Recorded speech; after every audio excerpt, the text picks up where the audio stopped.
Hebraic tradition, which is very fascinating when you think about it. But let's get into it.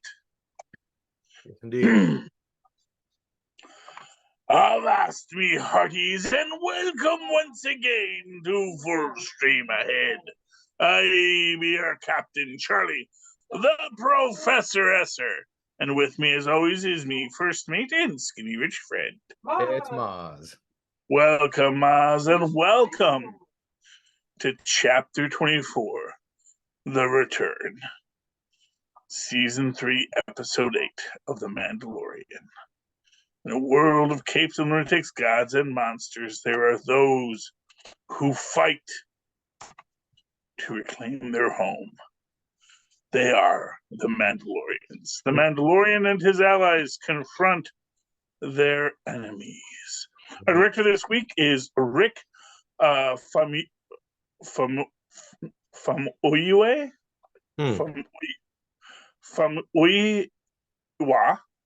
Famuyiwa. There we go. Rick Famuyiwa. Apologies. Writers are, of course, Jon Favreau, George Lucas, who came up with the whole concept of, Star Wars and the stars. Prior to that, never even considered. No. Jon Favreau has it written by and created by this week. And it's a great capper. Yeah. Let me just say, it's a great capper. The legends of the spies were not spies, and that's good. Right. So we were just chasing we're chasing our own tails, which is what happens. That's what spies do. They get you to chase your own tail. I guess the real spies were the writers. Well, the real spies were the friends we made along the way. No. And that's the idea. And it comes to a differentiation of how you might use the word spies. Because spies can also mean scouts. And that's what the team is in this, is they are the scouting party. And maybe that's an intentional play on this, is that there are the spies and there are the scouts. And there are the spies, because we do know that our good friend Omega over there is a spy for Moff Gideon, who meets an end, maybe, but we'll get to that in a minute. So this comes in hot and heavy in the battle.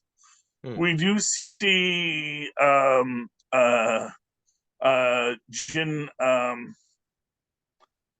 Jin.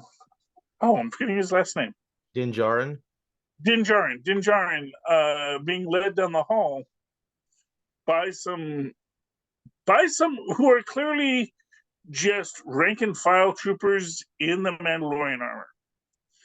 And that is, I think, what is the most interesting aspect of this, is they've got the Mando armor, which is super helpful if you're fighting against people who don't fight Mandalorians. But against Mandalorians who fight other people in Mando armor, it's like they're just the saddest sacks, fresh out of basic training. Right. But they're still able to overtake Mando, which is kind of, a little disappointing. Well, they did beforehand, but they were like 6 of them, and he was cut off. Yeah. But this does lead to what is just, to me, the best scene, which is when little Grogu, who we have to remember is 50. Right. It's like he is a baby, but he also is a full-grown adult. It's like a weird thing with their species, where their intellectual capacity exceeds their physical capacity. And possibly even their emotional capacity, although I think he's catching up with his emotional capacity. Right. It's taken a while, though. Well, yeah, that's the idea, is that basically, from what I've heard from Star Wars lore, effectively, this species, they have this very long baby stage. and then they hit tridactyl puberty. Ah. And then, like, over the next 10 years, he's basically going to become, a prime 20-year-old. And will be there for like another 300 years. Oh, interesting. Until he starts to age and becomes Yoda's state, which is still very powerful, but he starts to feel the age. You get to be 500, 600 years old. That's when you start feeling that, my arms never used to hurt like this after that. That's the advantage of being a 900-year-old species, Yeah. And that's the thing. And they are a species that is just so evolved within the Force that it's like, you can't even say that it's the Force that makes them live longer. It's just that this is just how their species evolved. But we do get Grogu to save Din Djarin, which is great because it's always good when the kid who is stepping up. He's stepping up. He is still a foundling, but Din knows he wants him to be an apprentice. He wants to be an apprentice. He's mad that his vocal cords haven't matured enough that he can talk yet, because he realized that's how all these big things communicate. If you can't say it, no one understands you. Yeah. And it's like really frustrating, I'm sure, for him, because it's like we saw how excited he was when he could say yes and no. And he comes in and he's just like, no, no, no, no, no. You don't do this, okay? Don't you touch my papa. And of course, once free, I mean, he took care of a much bigger threat in the very first episode of the entire series. That big rhino thing in the middle of the the Mudhorn, yeah. Way scarier than these puny little, fighters in superior armor. Yeah, I didn't think he was going to have any problem with those guys. No, and it was good. And it actually even gets even more fun when he has to fight the elite guard, Yeah. And he basically does a nice little Three Stooges routine with them, which is fun, And that's the thing about this. This is all, this is such a poignant moment because this is the Mandalorians all coming together against a common threat.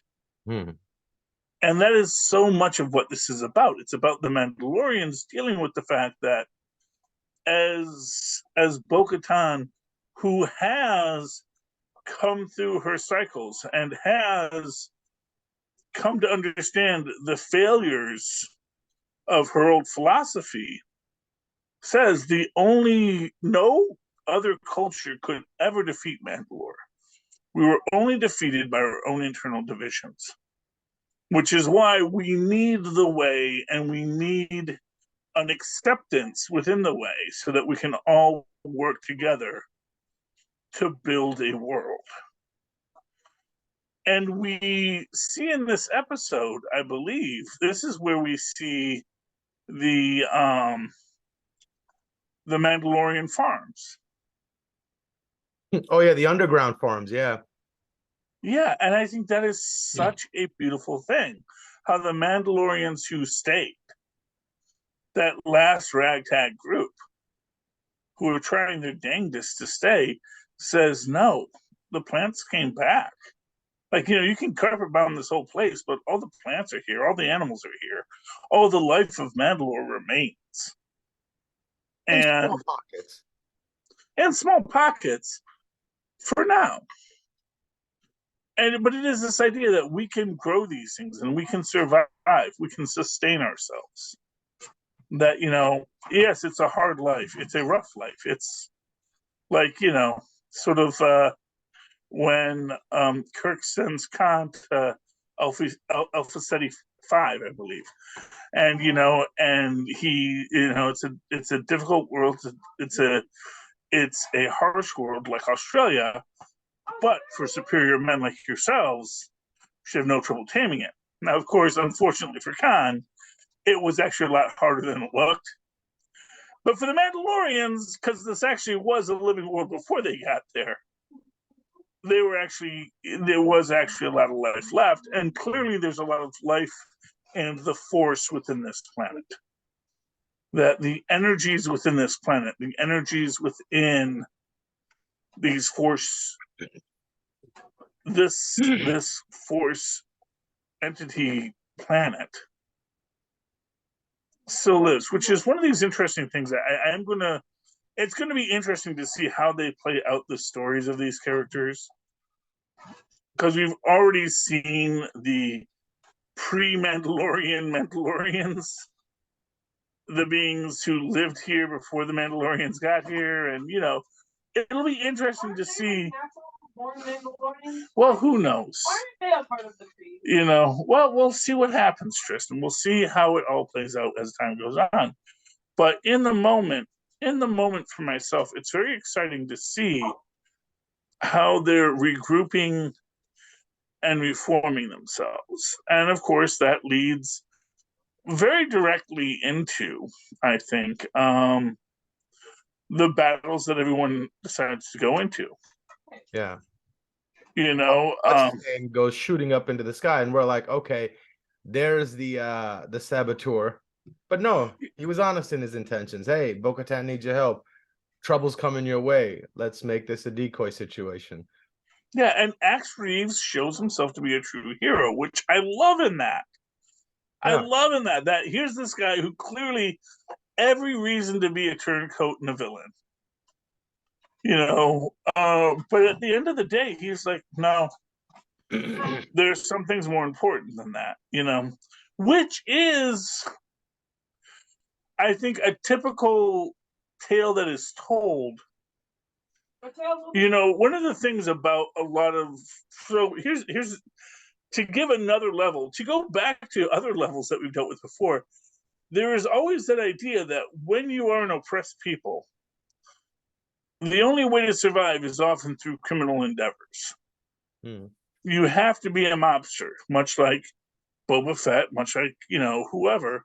You have to set yourself up in this spot, because if you don't, because that's the one spot that the law lets you exist in. So you can be a bounty hunter, you can be a criminal, you can deal with all sorts of evil things. But what makes you an honorable, what makes you I don't want to say lawful evil, but maybe like a lawful, still a good character, maybe a chaotic good character or a neutral good character,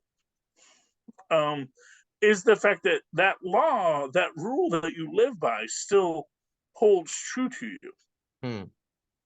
And no matter what you may do as an evil character, that's why I like the term lawful evil for that, because it's like that idea that, yeah, I am evil. Yes, I will kill not just the men and women, but the children, but according to my code, according to the law.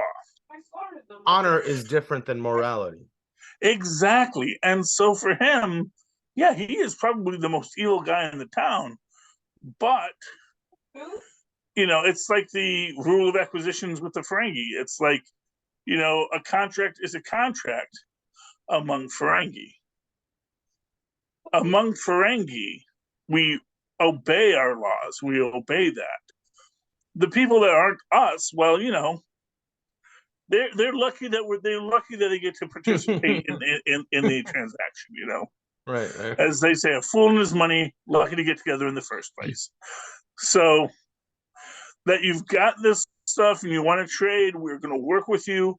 We're going to give you as decent of a deal as we think is appropriate. But just understand that you don't screw over another Frankie. And that's how the Mandalorians are here. They're not going to screw over another Mandalorian. And in this moment, they're going to say, hey, you get the wounded out of here. You get all of the fighters that can go down to the planet. I'm going to set up the decoy. I'm going to take on our big prize.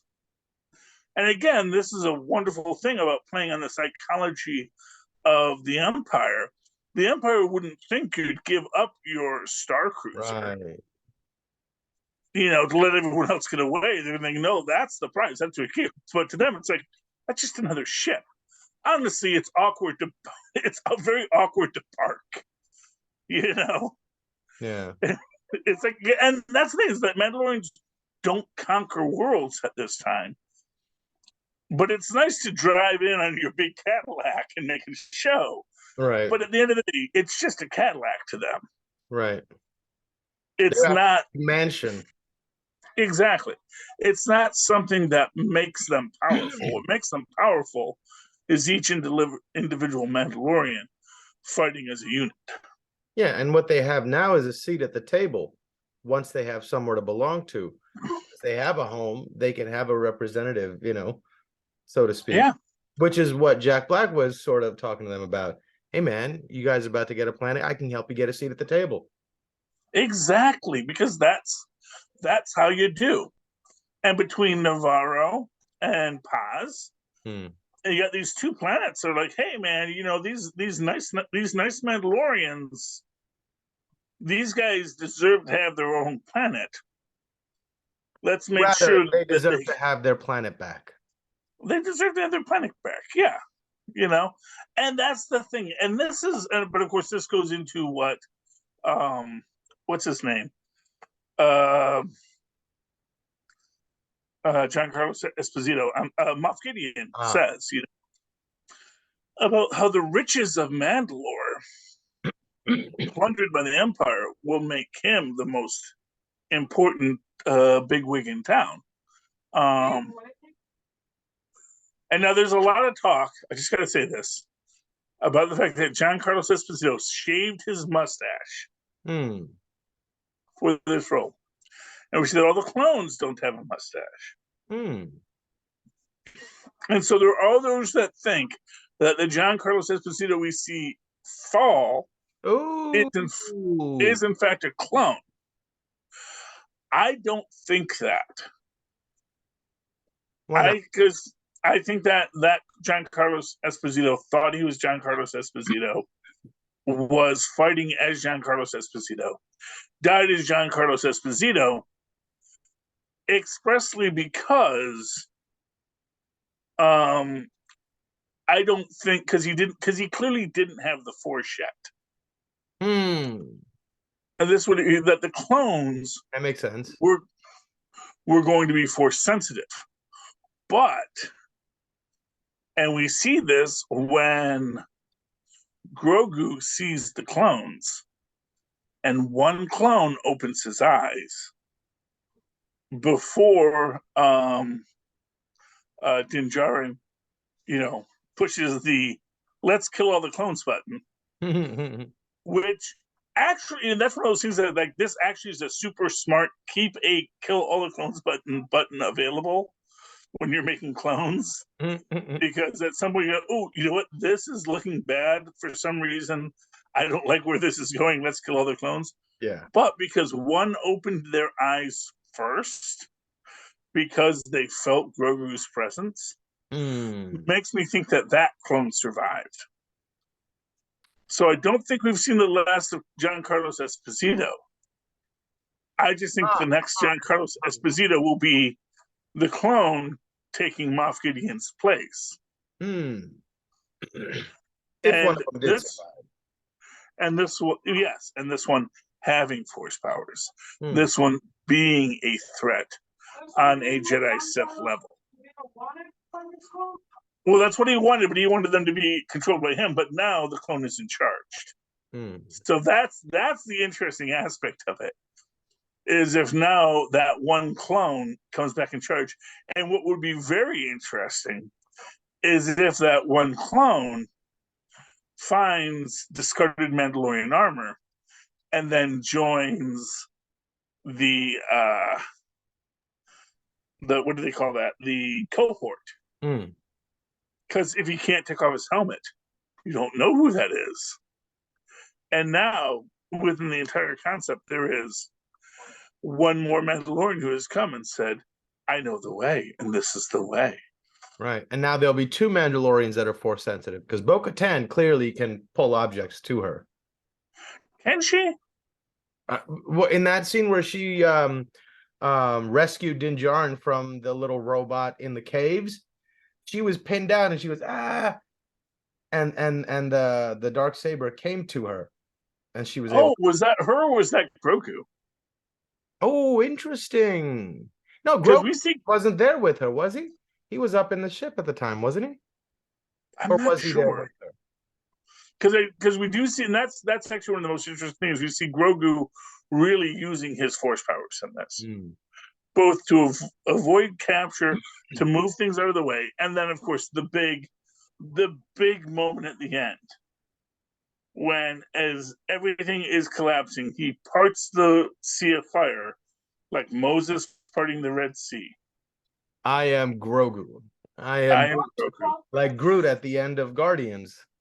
Yeah, well, he's protecting his people, Right. and I think that's an amazing moment for that scene. And before that, and this I think is one of the most important things, and one of the things that feeds into this Exodus legend of the Mandalorians, is when Bo-Katan is fighting uh, Moff Gideon, and even as he's wearing his robo armor and everything else, complaining about Mandalorians and their trinkets, and he crushes the dark saber, which is one of these things which, to me, it kind of is this point of like when they come out of Egypt and they build the golden calf. And the golden calf is actually not meant to be a graven image. It's meant to be a symbol of the God that led them out. The image is meant to be the mythosaur. It's meant to be that great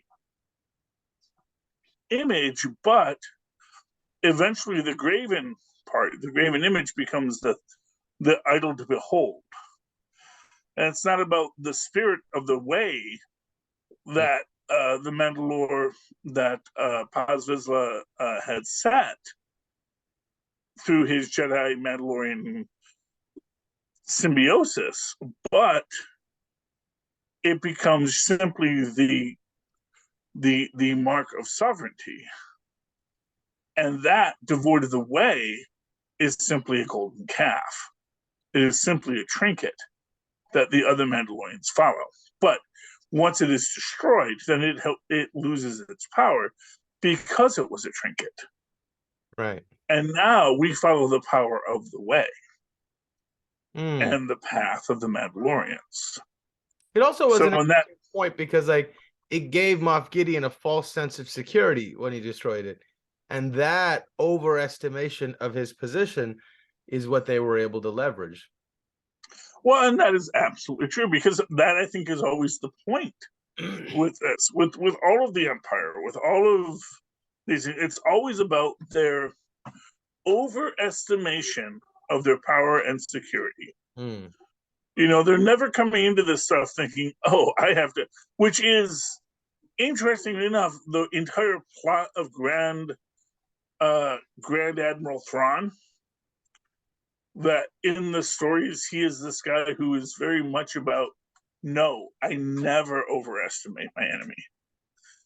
That the only way you can defeat an enemy is by understanding them, understanding what they hold dear, and then utilizing those passions they have towards your end. How do you direct the urges of the history of these people to your end? But of course, the Empire does not see anyone but themselves as the worthy of consideration in that way.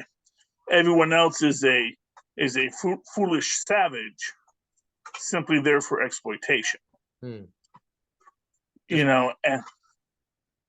it is the willingness to learn from your enemies that makes Grand Admiral Thrawn a threat.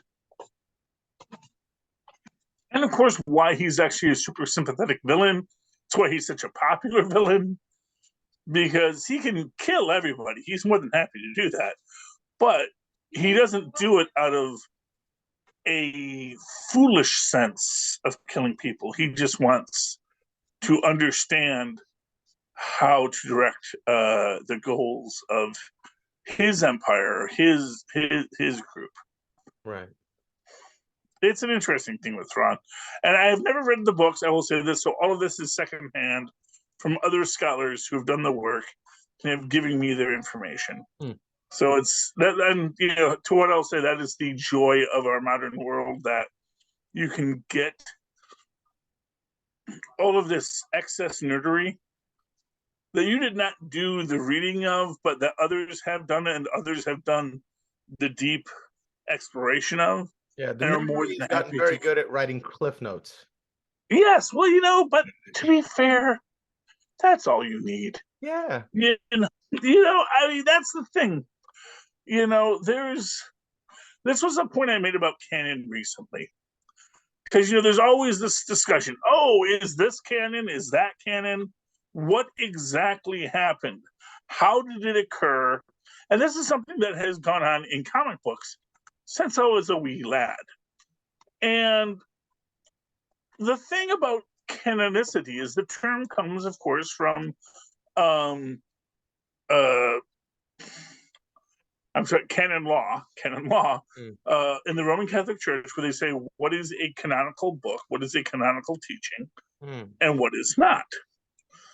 That said, there are canonical teachings like the book of Genesis that are understood not to be literal accounts in the Roman Catholic Church. It's like you don't have to take every line of this as if this was, on Monday this happened, on Tuesday this happened. It's not a diary. It is a book that is meant to teach us about a lot of different things. And I use this explanation because this is a classic explanation, which is that in a previous book written by, I want to say, John Byrne, there is a story where Quicksilver, who is married to Crystal, who is an Inhuman, has a child, and Quicksilver, for those who don't remember, is a mutant. Crystal is an Inhuman. They have a baby, but when they actually do the 23andMe with them, they said, actually, this kid is just completely human. There's nothing inhuman or mutant about them. They're just a normal human. God bless them. They'll be fine. And Quicksilver won't accept that. And so he goes to expose his child to the Terrigen mists as a baby, which is like something you are not supposed to do. That is like very bad in the Inhuman culture. And he's just so mad because, of course, he grew up as a mutant supremacist and he married an Inhuman. He really felt that this should make his children be even more better. And yet that they should just be regular humans, it was something he couldn't bear. And he says, anything is better than being a human. And then Lockjaw, who is this gigantic dog that was a member of the Inhuman family, or the Inhuman royal family, just says, not anything is better. And makes this point. It's like, listen, I know what you're going through, but just understand, when you go in to just gain powers, it will change you. And how it changes you may not be in the way you think. And you look at this when you look at this in the context of the Inhumans, where there are Inhumans who are covered with scales, who have big cloven hooves, and there are Inhumans who do look very non-human, who look inhuman, if you will, that you're wanting to subject your child to something that you don't know what the outcome is going to be. What you need to understand is sometimes it's best just to wait. And that's this whole thing. Now, years later, John Byrne, the exact same writer, effectively retconned this and said that that scene didn't happen, that it was a joke that they were playing on Ben Grimm, or that they were a joke they were playing on Quicksilver. Huh. But at the end of the day, it doesn't matter if it doesn't matter if Lockjaw spoke or not. What matters is what was the story and how did that affect the mythos of the Inhumans, and how this idea of entering into the chamber to change you, really how sacred of a ritual it is. And within that entire concept, I think that there's always this room for things that anything you had previously read, it's okay if it didn't happen just the way you read it, because that's usually how canon works, especially in comic books and TV shows. Like, what happened to be said, we can discuss that later, but what was important is what was said something that informs the character and story and brings it forward. So that's a nice little tangent I had to go on Canon in the City. And part of that, what were we talking about? I know we went through the Golden Calf. Right. I think we were up to, well, for me, I think what was the interesting point was how Moff Gideon walks in and starts talking about this grand plan that he had, that the clones were going to be force sensitive. I thought that was super like convenient. It always made me feel like there were supposed to be 3 more episodes, slowly letting us see what those clones were so we can see his plan, so we wouldn't have to be told a little soliloquy about what his plans were. I felt like there were 3 more episodes that we could have gotten. I would have appreciated it. Well, what I'll say is I think there could have been more episodes that could have done that. I don't know that it necessarily made sense to make those episodes. Why not? Well, here's the truth of it. At this point, and this is this interesting idea about when you're writing genre fiction. At a certain point, do you just accept the idea that people know things? And this is another interesting point I recently read. This was someone else's meme about how the fact that magical systems usually don't have a lot of explanation to them. And someone made the point, like, yeah, it would be like if every time you wrote a modern novel, you had to explain exactly how internal combustion engines work. Yeah, but this isn't that. This is the well, meat it of the is. story. It is to an extent. This is the big bad guy, and his plans are explained to us in 30 seconds, right? Yeah. That I don't feel satisfied with that. I feel like that's a cop-out.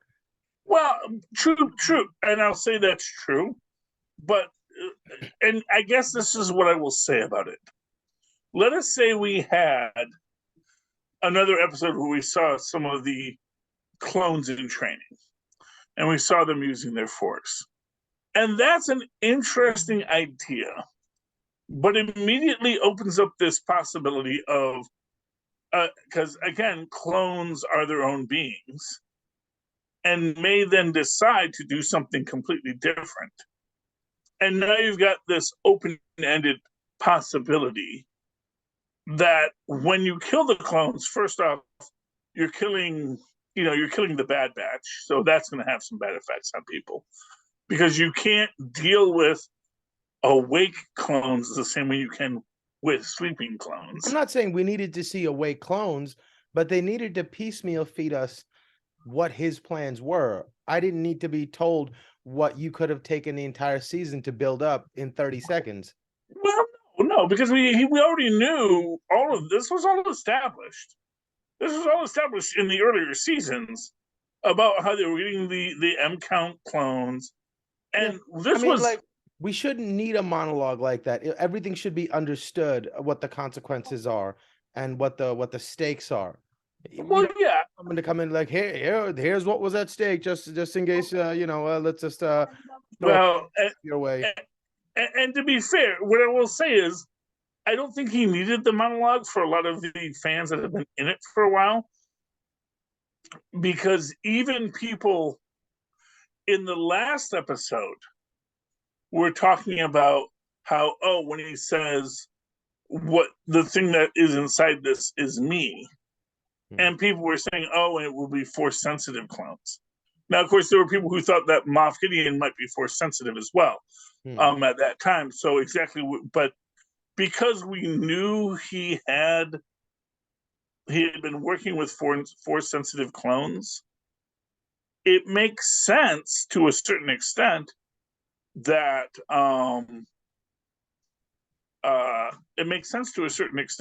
these beings he was creating were going to be force sensitive Moff Gideon clones. You know, and again, why make them himself? That's just hubris. You know, it's only going to make it harder for yourself to kill yourself. You know. Well, it's only going to make it harder for them for you to control them. Right, because you already imbued them with the idea that they deserve everything that you worked so hard for. Just by looking like you, you know. So you've automatically got an army of rivals who think they're better than you. Well, they know they're better than you because you told them you made them better. Right. And now they just have to deal between themselves about which one of them will be the better one. Yeah. Which is why, arguably, the one Gideon who maybe awoke and survived is maybe the best case scenario. Because he does not have the baggage of either a impotent father or equally skilled brothers. He is his own being. And he knows he is the superior being. And so in his own superiority, now he has to rebuild his universe. So in a weird way, he did survive. I wonder if the clones carried over all his memories as well or not. I would hope so. I mean, this is what I'll say. It makes the story a lot easier if he did. Yeah. Because in that way, all he did was build a cocoon and come out a butterfly. Although there's an interesting aspect to that, which is you could imprint on the clones all the knowledge that you want them to have. But within that, there is, and this is sort of this is a thing Dr. Doom sometimes has a problem with, is he has a machine that can imprint you with all of his memories. But it's not a direct remaking of his memories, because obviously he never wants to imbue you with the memories that makes him look bad. Ooh.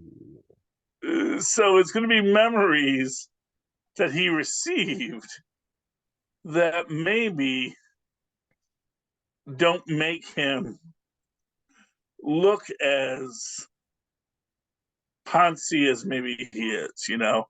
Because chipping away at the little insecurities or whatever incongruencies that he had that might be seen as weaknesses and limiting them entirely, making him ever more powerful, ever more arrogant and confident. Yes, which is in its own self is a weakness.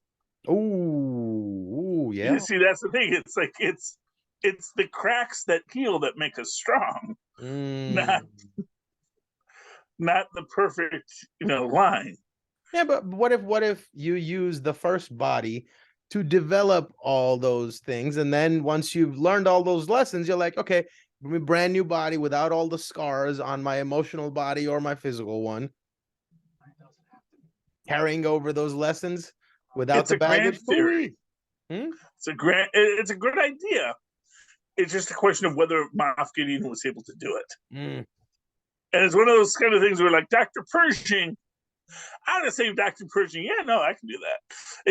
But they baked his brain while they were doing the whole thing, because they couldn't let his knowledge fall into the wrong hands, which was honestly, weirdly enough, their own hands.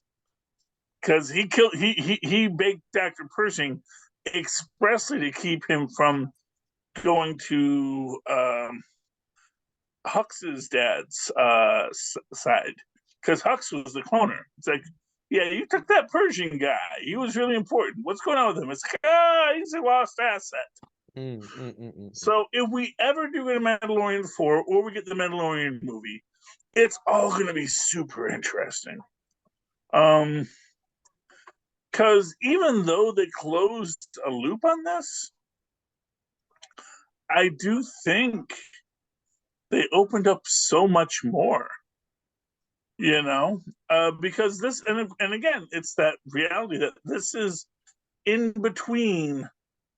These are the stories that are happening in between the original, the original trilogy and the sequels after the prequels.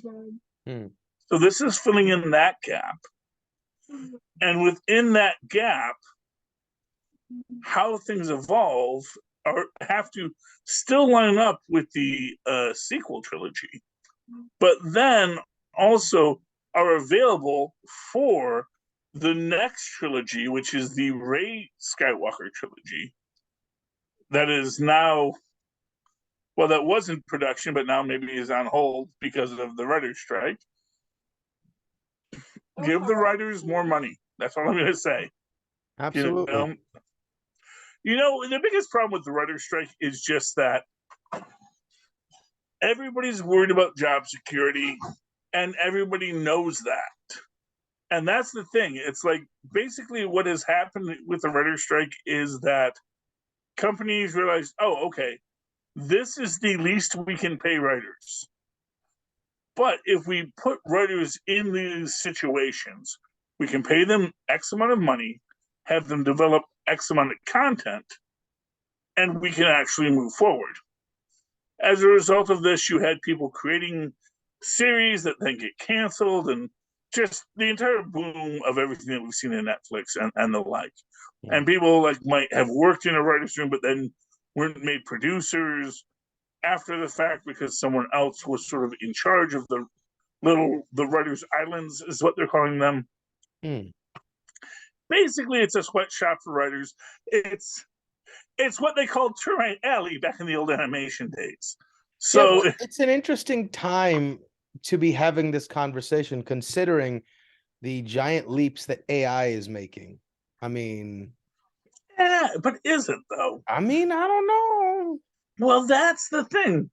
And, that's one of the issues that the Writers Guild are bringing up about, they want to negotiate about how we're using AI. And corporations are honest. Here's what I'm going to say. Corporations are honestly saying, we have no idea how we're going to use AI. Well, think about it like this. If you were to take every episode of Seinfeld, write those scripts and make AI read those 15 seasons of scripts and say, I want you to make me a series that mirrors the charm of that series, but inject some modern themes into it. I guarantee you one of these AIs, even now, can write something fairly decent enough. I mean, there's a lot of garbage on TV. If you need some filler garbage, you don't need to hire writers to write this filler garbage. Yeah, but nobody wants to make filler garbage. That's the thing. But the studios do. That's why we have 30 no. That is a common misconception. They don't want to make garbage. They want to make something that turns a profit. Right. And what's the least amount of effort we can put in to pull the most amount of profit? Well, yes. And there are basic lines of human behavior and thought that they can follow to know what the morons are going to click on. Well, and yes, the thing is that the first guy to invest in AI is going to lose his shirt. That's all I'm saying on that. It's like if you try to produce a show starting with AI, aside from the lawsuits, because that's the thing, because the AI can't have copyright, the people you bring in to punch it up suddenly will have some ownership of your show. Yeah, and it's a very complex issue. If the world was so ideal, we wouldn't be having a writer's strike. I mean, they should, sure, but they won't. Well, yeah, but that's the thing is I don't think, here's what I'm saying. I don't think any of the major studios are even considering using AI in this way right now. Yeah, nobody was considering AI for half the things that it's doing right now 6 months ago. So the world is Well, moving but pretty I don't. fast. But that was. See, you're saying no one was. I don't know what AI is doing right now. I don't know what code is being written by AI aside from literal just bulk code of however it is you make it. So it's sort of like this. It's like, in the old industrial factories, you had a guy screwing lug nuts on tires or not or on rims, and that was a job. That was the job, and eventually they made a robot to do that, and they screwed the lug nuts on tires, and that was the story. The reality is that right now, when it comes to computer coding, there's probably a lot of lug nuts that got to be screwed onto tires, which is just, we don't need to write all this code. We can write a machine. We've already written these machines. These are these various what do you call it, game engines. You have physics engines that says if you want to build a system, here's a physics engine that you can input your characters into the physics engine, and that's going to build your game. Now, what's in the physics engine? No one knows. It's magic. It's effectively magic. It's someone wrote a bunch of programs that we're all going to agree to use. And that took a lot of people running a lot of zeros and ones into a piece of paper to make that physics engine. Now that you could use an AI to do something similar, it's not the end of the world. But but I don't think AI is ever going to create a Mario unless it's going to be a Marrow. It's going to be something that is so clearly derivative. But do you think there's corporations that are willing to take an Amaro and turn a profit off of it? And if they can do that, they don't need to hire a real person to come up with an original idea. I mean, possibly, but I mean, just look at the state of movies. Everything's a remake. Everything's rehashed. I mean, it's already like we're treating but you people know what? like they're Here's what I'm going to tell you. Regurgitating things that have already existed. Here's what I will tell you. The first people to make an AI film will be a company like Troma. Troma will make an AI written film before anybody else. Well, because they aren't. There are fake podcasts up that people have made. They mirror the podcast host and have a dream guest host. And the AI will not only create the visuals of these people sitting in front of each other, talking to each other, but create language and hypothetical conversations that they could have. And they're like, 2-hour conversations that it puts up and that you can follow them. And they seem like a reasonable conversation. You're like, this is an interesting conversation. This is a hypothetical conversation these two people can have. And AI is capable of doing that right now. But is it popular? No. But what I'm saying is that things don't come out of the womb popular. Right.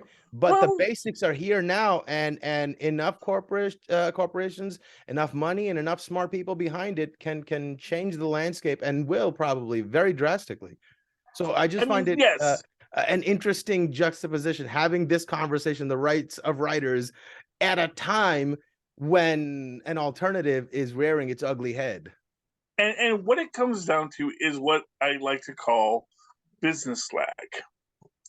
So, and this is effectively what happened with streaming. Was that when streaming hit, the writers were still. Then this is 15 years ago. The last time we had a writer's strike, remember that? We got that great Neil Patrick Harris Dr. Horrible. So I'm really looking forward to the Dr. Horrible Part 2. But the idea is that, in that moment, what had happened was the landscape of television production had changed from the broadcast model to the streaming model. And suddenly the residual models that people who had been writing on the broadcast models had dramatically changed. Now what's happening is that they had adjusted the modules for streaming, but then, of course, streaming adapted with implying, and this is sort of the double-edged sword of it. They wound up employing far more writers on smaller projects that then they could turn into profit, but it also increased the number of writers who were in the guild. So now, if you want to deal with the guild, you've got to deal with all these writers you already put into the guild by putting them on these smaller projects. So it's sort of it's an interesting way how it all broke down.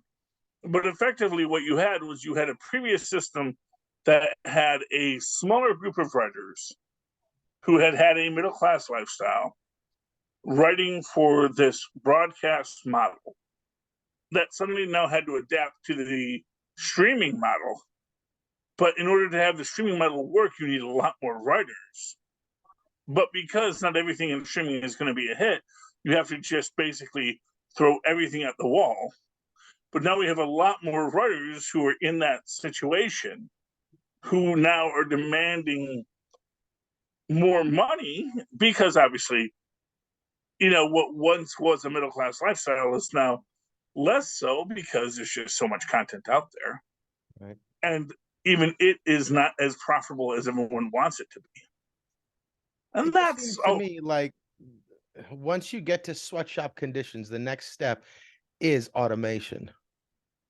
That is true. And to be fair, there is an argument to be said that maybe they will want to use AI as much as they can. Maybe the writers will want to use AI as much as they can, quite frankly. Yeah. Who can sweet talk the AI the best to get it to write the best material? Maybe yeah. I mean, that is, for what it's worth, where we're probably going is how do you program the AI to create a story? Well, no, the programming is there. You just have to learn how to prompt it to do the things that you want. Well, you have to know what you want your characters to do. Right. And that's what the writer does. And that's really but a corporate executive can talk to an AI and be like, okay, I want this kind of themes and I want these kind of characters and I want these kind of archetypal characters in this, and I want them to have these sort and of that's problems. that's gonna give you complete dreck. Oh, I'm just telling you right now. No, you'd be surprised. Well, you'd be surprised. And again, I guess it goes into... again, this is just a baby peeking its crown out of the womb at the moment. Yeah, I mean, what I would say is what gets the audience interested is something that they weren't expecting. Right, but take a look. Think about this, right? How good is the algorithm at predicting the next video that I want to watch? Right, the algorithm knows what we want, and it's only a matter of time before it learns how to give it to us in a digestible format. Well, and to that extent, what I will say is, I do not find the algorithm is that stimulating. It does have a lot of things I find interesting when I have the time for it. But the reality is that, and especially in my own situation, because there is so much extraneous data, because I live in a house with more than one person, it's like when you're looking at individuals, and I guess single people who have their own homes or who have their own accounts, between a certain period of ages, might be a key demographic. But the reality is that by and large, I think most people are dealing with a lot of other inputs into their algorithm. Yeah, but to say that the algorithm doesn't know us, I don't buy into that, because just like, maybe when was the last election cycle where Trump won, right?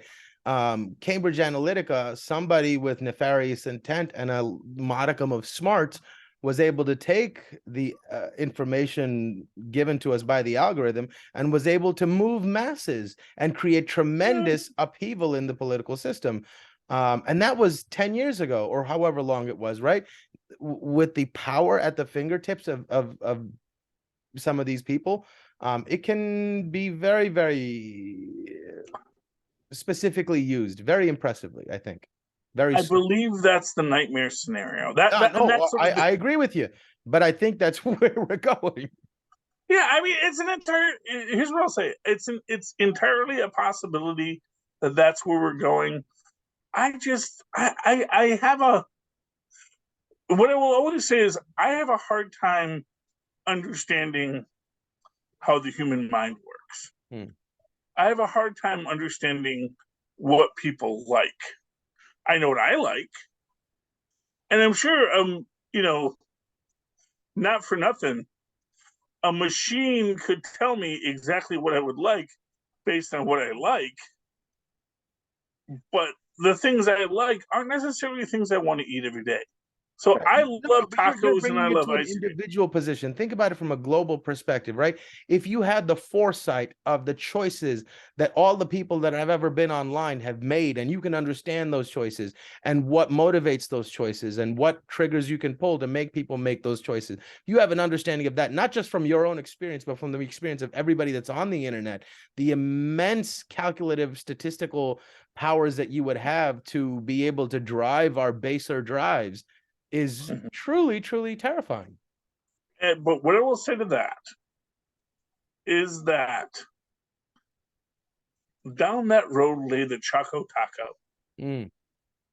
And the Choco Taco, as you may remember, was something recently discontinued that people lamented.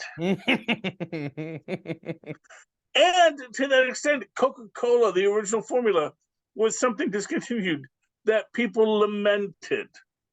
And every show on Netflix whose cancellation is something people are lamenting tells you that at the end of the day, the true honesty is that what makes a hit and what doesn't make a hit is a very complex mathematical structure that I don't even think computers can figure out yet, because as much as there is what do people want, there's what can we afford. Right, but that's, again, I think from a level of our own ability to explicate information. Think about like the code for DNA, right? We were for the longest time, for decades and decades, trying to explicate what these protein encoding is the language of protein encoding. We couldn't figure it out. And at our best, we were able to have maybe like a 27% accuracy on what encoding these proteins in this certain way, how they would express themselves.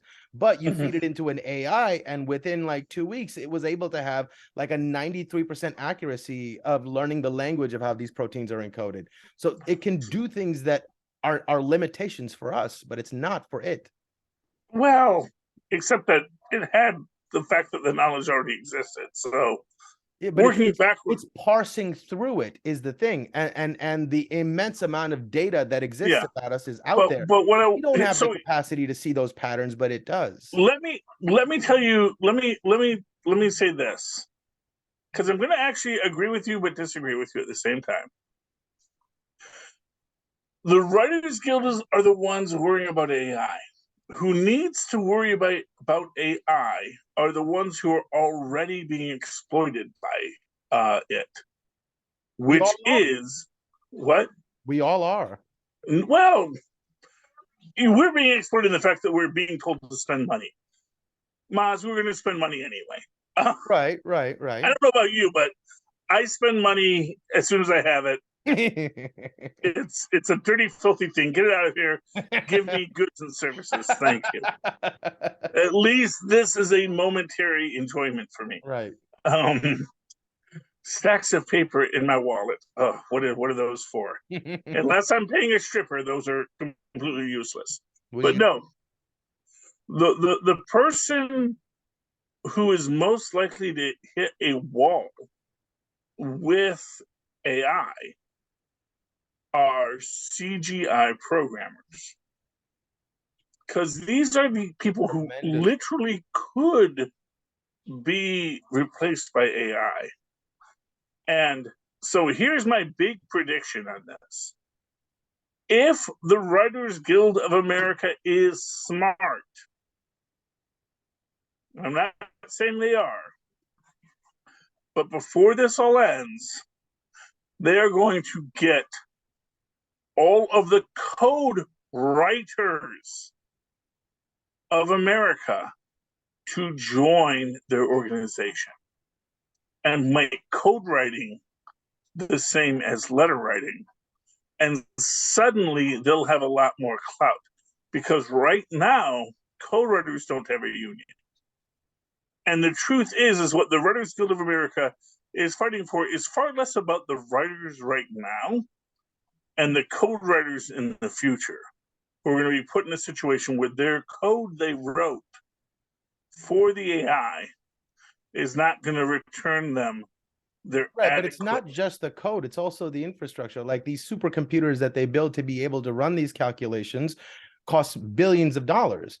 And right now, well, I mean, there's like already this, an electricians union, so those guys, yeah, no, but if they want residuals on it, they can right, get their but the coders can join the union, but the AI isn't. The infrastructure, the actual hardware that runs these calculations, you can't make that join the union. You can, all the coders are a dime or a dozen. You can go join the union all you want, but the infrastructure exists, right? except So well, no, it it's not doesn't. coders. It's the That hardware. it actually is coders. No, it's 100% coders.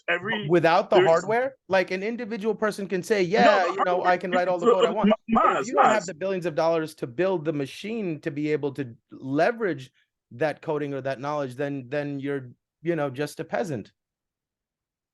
I mean, you're not wrong, Mozz, but you're not right. The machine is a machine. It's sort of like saying, I have a Corvette in my driveway. I can drive that. No, but you can find drivers all the live long day. Just because all the drivers want to create a union doesn't mean you're going to have any effect on the race. It's the people. If Mario Andretti joins the union, you actually have something to say. Yeah, this is what nobody has to hire you, right? It's my car, and I'm going to put anything I want into it. You can have all the drivers join whatever, but it's the hardware that's going to make the difference. The knowledge is wonderful. No, Mozz, you don't understand. And I don't mean to be rude to you. You're conflating hardware with software. Hardware is a box. A box can't move without software. Right. But you could write all the software you want all the live long day, but if you don't have a computer to run it and you can't afford the billions of dollars to get the computer that can run this kind of code, it's useless. And if you can't run a $1 billion computer without any software, it's also useless. Yeah, I understand that, but I mean, you can run a supercomputer on the code written for the Commodore 64, and you will have some amazing balloons moving through your screen, but you are not going to have anything compared to what coders are bringing to the table. Here's what I'll say to you, like football players, right? Oh, they're the ones that are playing the games and whatnot. Gather 12 football players off the street anytime you want. They could be the best players you've ever seen, but if you don't have a franchise behind it and a league to belong to, what are you doing? I think that's the level of difference between still playing a game, right? You're not making millions of dollars, and you're not being. So now you're complaining. So and not to be rude, but now you're conflating the NFL with professional wrestling. There's lots of big guys out there who get into fights all the time. Right.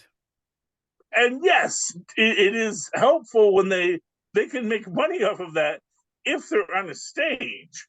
But then what you're actually talking about is the stage, not the writing or the performer.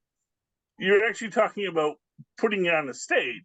And that is what corporations bring, is they can provide a stage. Yeah, and they can replace the actors on the stage at any time. There's more being born every day. They can try to. I mean, not for nothing, it's really hard to replace an Andre the Giant. It's very hard to replace a Hulk Hogan or a Rock. Yeah, but they've done it over and over again. You just named a couple, Well, what they've done is they've had other people be in less popular roles. I mean, one could argue that Stone Cold was way more popular than Hulk Hogan ever was. I'm sorry, what? One could argue that Stone Cold was way more popular than Hulk Hogan ever was. Hulk Hogan was in like 3 movies. The Rock has been in like 30. The Rock is way more popular than That's my most any point. other So you record. might think you can't find another Hulk Hogan, but they'll find one. Well, yes, except that The Rock also knows his own value and then writes his own ticket. So it's, as you break it down, you understand how these things do break down even further. Mm. You know, I mean, that's the thing. It's like, at the end of the day, there's always a human. That there is a human at the end of every Horatio Alger story. As many millionaires and lucky situations come through it, there's always a human. Right, but there's humans on one side of the millions and humans on the other side of the millions. Yeah, but if the humans on the one side of the millions could actually do anything, they wouldn't need all the other humans. Right, that's why they created AI. Yeah, and you know what? It's actually, and that's and let me tell you this: the minute that Elon Musk fires everyone at Twitter and puts it all on an AI chat bot, we're gonna see.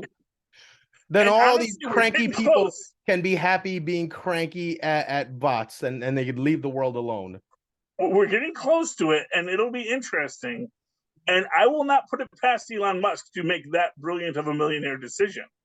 You know, that would be, I mean, that is a perfect storm of where could AI completely be the dominant thing and save him a few $1 billion. Not a lot of $1 billion, because you'd have to license the AI bot from the person who made the AI. Yeah, unless you made it. Yeah, but then he has to hire a bunch of people to make his AI bot. No, he already has. It's like one of the biggest supercomputers there is. I forget what it's called. called. Okay, Mozz. You're conflating supercomputer with, and I'm like, those are two completely different artistries. Wait. What are supercomputers, and what was the other thing? And the software that runs on it. So an AI chatbot is a very complex set of codes that have been developed over decades by hundreds of writers. But do you think that they can do anything with that code unless you have a computer to run it, powerful enough to run it? No, well, it's sort of a chicken and the egg. You can't do. Here's what I'll tell you: a Twitter server is useless for an AI chat without a Twitter server to run on it, and a AI chat is not very useful without a Twitter server to run it. So this is the thing: the AI chat takes up actually remarkably small space because it's numbers. I mean, it takes up space, but it's like, you know, how you run it as a computer. You probably could run it on any significantly synchronized supercomputer, like 100 PS4s. You could run it. I think you're very, very mistaken about that. The size. Well, no, I'm saying to run it. To run it in Mozz, to run it in the sense that one person asks it one question. To have it so that 1 million people ask it one question, that's a much more complex process, and that needs the extra physical equipment. No. In order to run any calculation with a large enough data set to be able to give you a conversational answer, that requires supercomputers to the level that I don't think you're comprehending. Like there's only like 4 big supercomputers enough to run something like ChatGPT.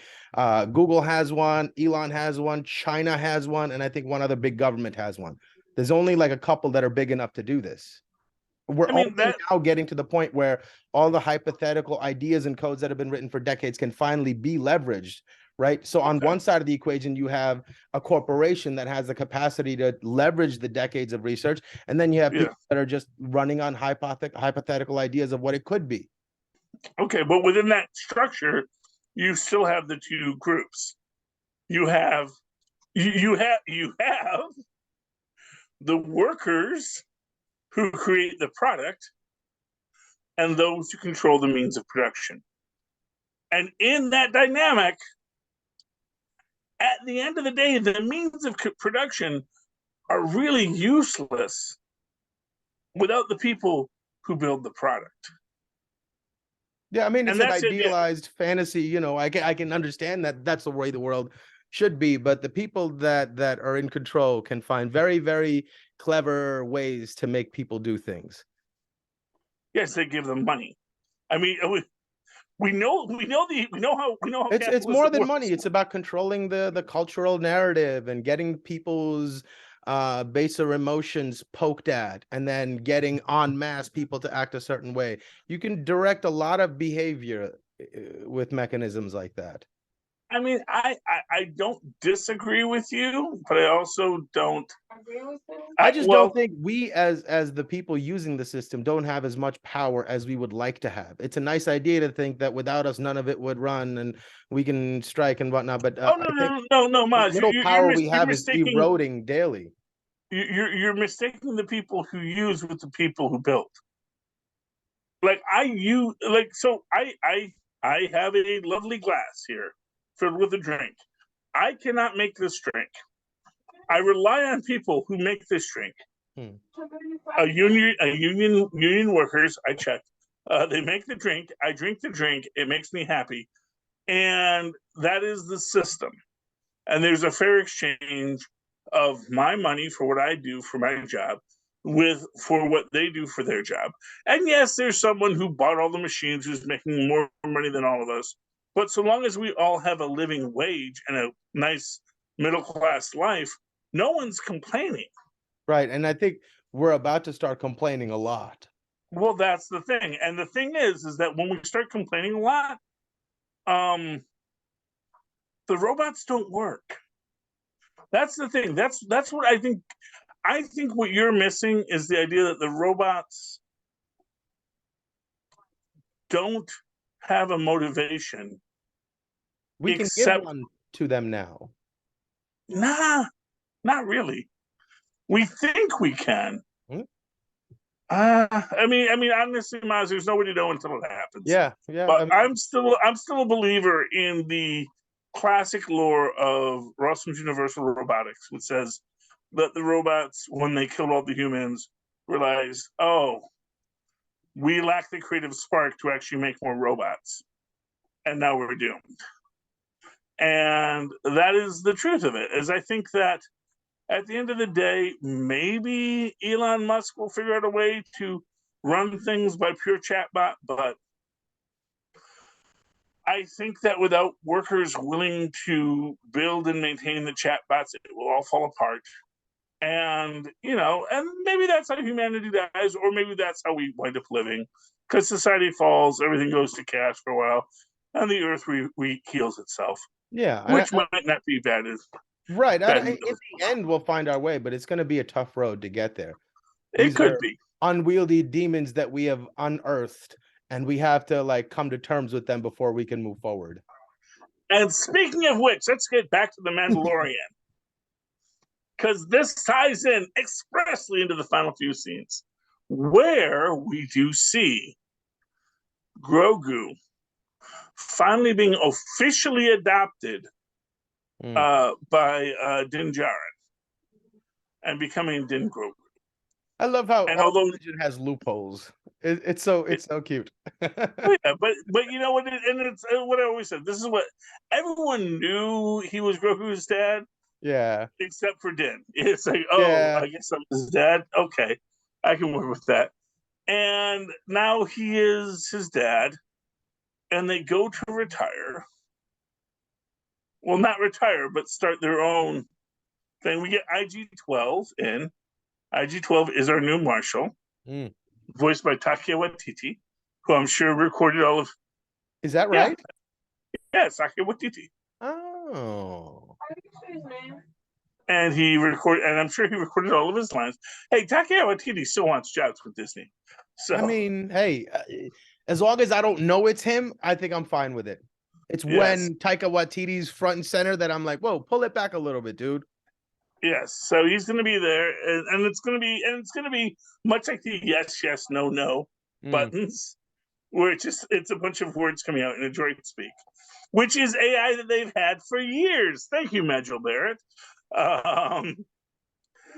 And so that is what we're going to have. And at the very end, the last scene is Grogu levitating the frog, but not eating the frog. I didn't know he didn't eat him after. Quiet you. Is he going to turn into a vegetarian now? Well, no, but he's coming to terms with the life around him, and also understanding that. And this is his maturing. This is his sign that he is maturing. That it is no longer about just his appetites, but the force and the universe as a whole. All right, Mozz. Well, actually, first, before we get to you, let everyone out there know that if they would like to write to us, they can do so in the old-fashioned email way at CapesandLunatics@gmail.com. That CapesandLunatics@gmail.com. Call us at 614-382-2737. That's 614-38-CAPES. And go to linktree, linktr.ee/CapesandLunatics to find us, talk to us, write to us, click on all of our links, give us money through Patreon or Cash App, and hey, even find all of our other shows. And with that said, Mozz, can you pause for 1 second? Yep.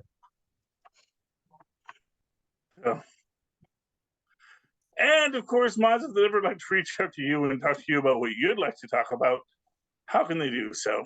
Oh, they can email me at mozzmanzor@gmail.com or find me on Facebook under Mozz Manzor. That's MOZZMANZOOR. And of course, always follow me on or write to me in the old-fashioned email way. That's what I was looking for. Write to me in that old-fashioned email way, the way mothers and fathers once did it. Superconnectivityblog@gmail.com. That's superconnectivityblog, all one word, @gmail.com. And of course, follow me on the Twitters. I live tweet things when I feel like it or when new shows are on, which may be a while because of the writer's strike. @Charlie Esser. That's CharlieEssser. Look for the 2 E's in the middle. For quality. Ding. Thank you, Mozz. All right, me hearties, you've come to the end of another adventurous turn on the briny seas of Sargassus that is the internet. Please come back again next week as we once again sail full stream ahead. All right.